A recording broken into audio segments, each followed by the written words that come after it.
আজ আমি বানাচ্ছি আমের সন্দেশ। শুনেই কীরকম জিভে জল চলে আসছে না? হ্যাঁ, সত্যি এতটাই খেতে ভালো হয়েছিল। তাহলে চলো রেসিপিটা শুরু করি।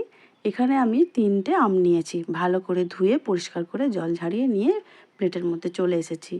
আর 2 প্যাকেট দুধ, মানে 500 করে লিকুইড দুধ কাটিয়ে নিয়ে জল ঝারিয়ে নিয়ে ভালো করে চলে এসেছি। এবারে আমের খোসাগুলোকে ছাড়িয়ে নেব শাঁসটা বের করার জন্য। নমস্কার বন্ধুরা, শ্রাবণীর পাকঘরে সবাইকে স্বাগত জানাই। আশা করি তোমরা সবাই ভালো আছো, আমিও ভালো আছি। বন্ধুরা, তোমাদের কাছে একান্তই অনুরোধ, ভিডিওটা দেখা শুরু করেছো নিশ্চয়ই একটা লাইক দিয়েছো, আর ভালো লাগলে একটা সুন্দর করে কমেন্ট অবশ্যই করো, কারণ তোমাদের কমেন্টের উত্তর দিতে আমার খুব ভালো লাগে। আর পাশে থাকা বেল আইকনটা অবশ্যই প্রেস করে দিও, কারণ যখনই নিত্য নতুন রান্না ছাড়বো সবার আগে তোমাদের কাছেই পৌঁছে যাবে। আর যে সমস্ত বন্ধুরা ফেসবুক পেজ থেকে দেখছো, প্লিজ পেজটিকে ফলো করে দিয়ে পাশে থেকো। 3টে আমেরই খোসা ভালো করে ছাড়ানো হয়ে গেছে। এবারে একটা গ্রেটারের সাহায্যে ভালো করে আমি রসটাকে বের করে নেওয়ার চেষ্টা করব। তোমরা চাইলে কিন্তু এটা হাতের সাহায্যেই করতে পারো, কারণ আমগুলো এতটাই পাকা, গ্রেটারের সাহায্যে না ঘষলেও চলতো, কিন্তু আমি দেখানোর জন্য আমি এইভাবে দেখিয়ে নিচ্ছি। চাইলে তোমরা তোমাদের সহজ পদ্ধতিতে আমটাকে ভালো করে শাঁসগুলো বের করে নিতে পারো।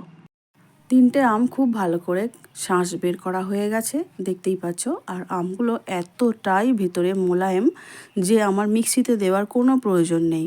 কড়া বসিয়ে দিয়েছি, কড়ার জোরটা একদমই কম করা ছিল। আর যে আমের শাঁসটা পুরোটাই কড়ার মধ্যে দিয়ে দিলাম।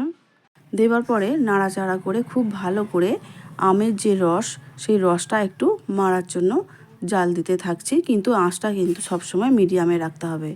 আর 2টো ছোট এলাচ মুখটা ফাটিয়ে নিয়ে দিয়ে দিলাম। চাইলে তোমরা এখানে এলাচ গুঁড়োও ইউজ করতে পারো। 3 থেকে 4 মিনিট খুব ভালো করে জাল করা হয়ে গেছে আম। এবারে যে জল ঝরানো ছানা ছিল, সেই ছানাটা পুরোটাই দিয়ে দিচ্ছি।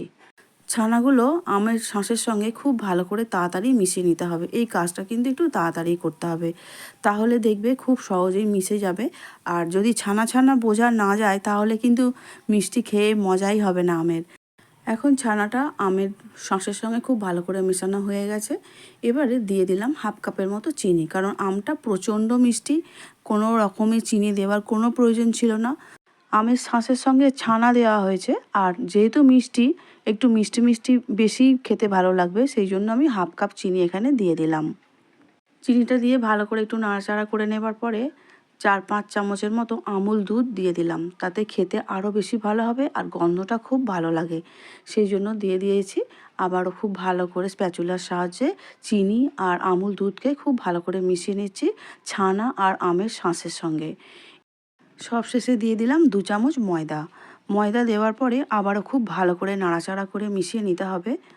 ময়দাটা কিন্তু খুব বেশি দেবে না, আর সেই জন্যই কিন্তু বাড়িতে বানানোর যে কোনো সন্দেশের স্বাদটা কিন্তু সব সময় আলাদাই হয়।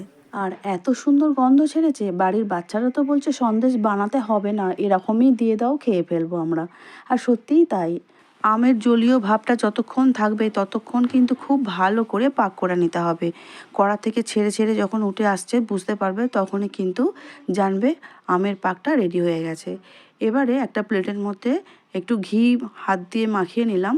দেবার পরে আমের পাক করে রাখা মিষ্টির যে মণ্ডটা, সেইটা আমি রেখে দিলাম এবার একটু ঠান্ডা করব বলে, কারণ সঙ্গে সঙ্গে তো হাত দেওয়া যাবে না।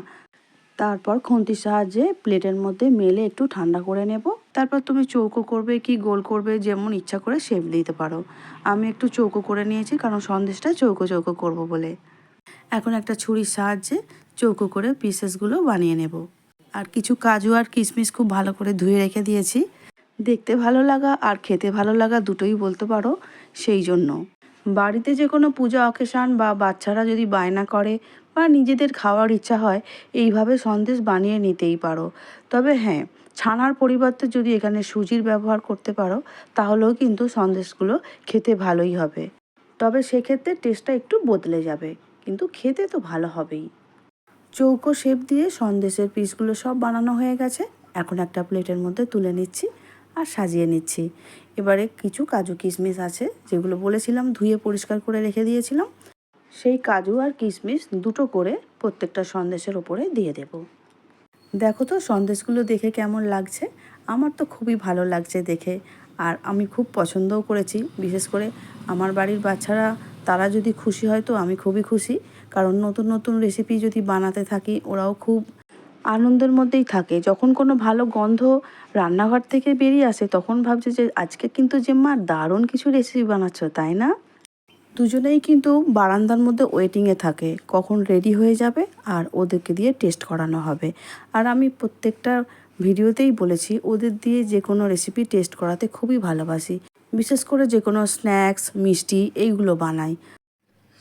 আজকে আমরা খাবো আমের সন্দেশ। আচ্ছা,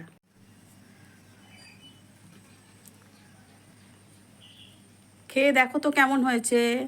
দারুণ হয়েছে। ভালো লাগছে? অনেক কিছু বানাবে, দারুণ হয়েছে। আচ্ছা, তাই হবে। আজ তাহলে আসছি, দেখা হবে অন্য দিন অন্য ভিডিও নিয়ে। সবাই খুব ভালো থাকবে, সুস্থ থাকবে। টাটা।